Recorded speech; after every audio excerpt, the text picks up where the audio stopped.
Only 9 years old. I had no idea what was happening to my mother, nor did I know the horror that was to come. But now, I am older and more mature, so I know exactly what was really going on with her body. Kidney failure. I can't remember how old she was at the time, but it was severe enough for her to have a stroke and leave me for good. My mother, you could say, was a very stubborn 40-year-old lady, but she went out of her way to always take care of us, even during her dialysis. My mother was always very scared of doctors, but she knew if she wanted to live, she would have to go through dialysis to watch us grow old and successful. All I wanted to do was help her, but I had to wait until I was 18 before I could donate my kidneys.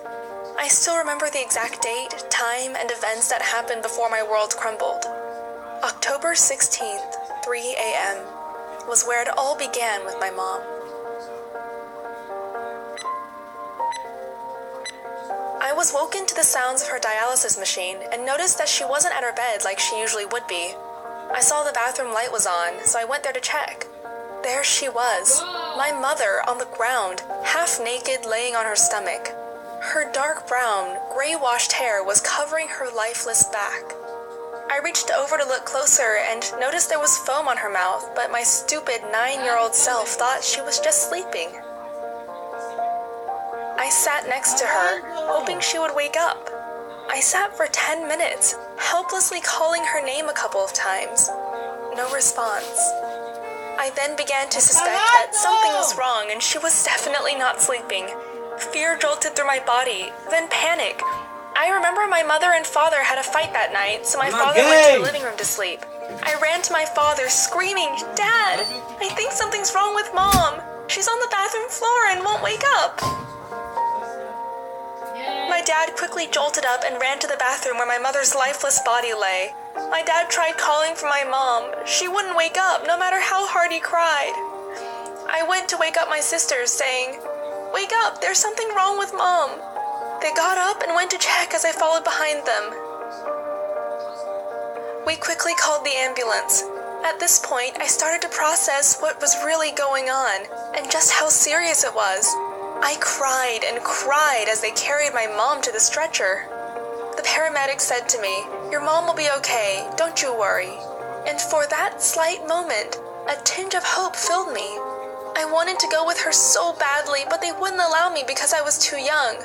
I watched as my older sister hopped on instead. I still remember that night. I was in the car with my brother, other sister, and father. We drove right behind the ambulance, making sure we were always right behind her. When we got to the hospital, we sat in the emergency room lobby, waiting for the doctors to come out to tell us what really happened to my mother.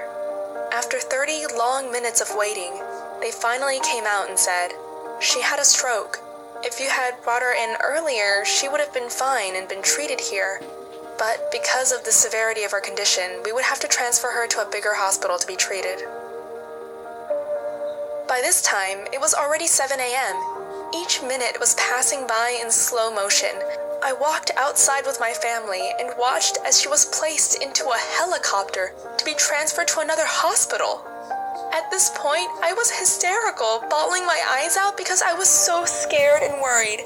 I didn't want to leave. I wanted to go with her, but I couldn't. We drove about an hour to the new hospital where she was transferred, and there she was, laying in the ICU where she would stay for the next few days. My family and I were told to wait in a tiny room, which forced us to all be cramped together. We waited for what felt like forever before the doctors came in to speak with us. They explained that my mother was on life support due to the damage that had been done to her brain, and suggested that we make the hard decision of letting her go. What else could we do but agree? The worst part is, I never cried until the final hours. It had finally hit me that I was losing my mother forever, never hearing her voice and never walking out that hospital with her. The day had come.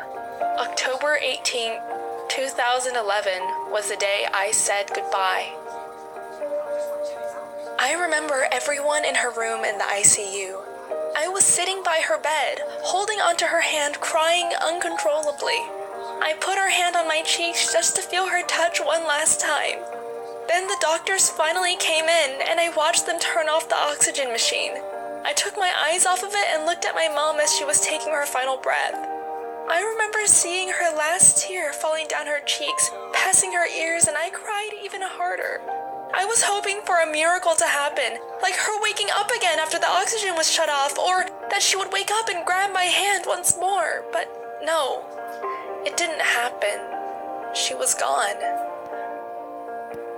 2 weeks later, on October 31st, 2011, we attended her funeral and buried her. I cried so much. I had barely slept and I'd lost a bit of weight. I remember coming home and crying myself to sleep. I even tried to go trick-or-treating to lift my mood, but it didn't work. Every now and then, I have this guilt inside of me. I was the first one that found my mother that day, laying on the ground. I kept thinking about what the doctor said. She would have been fine if she was brought in earlier. I should have called, but I sat down next to her instead, thinking she was sleeping. I must have been out of my mind. Everyone tells me it was never my fault, but deep down, I still believe it is. Losing a parent is something so unexpected. No matter how much you've prepared, you will remember every minute and every second of it, from the moment your parent gets sick to when they take their final breath. Please, please, go to your parents if they are still there and hug them. Tell them that you love them because I didn't get that chance.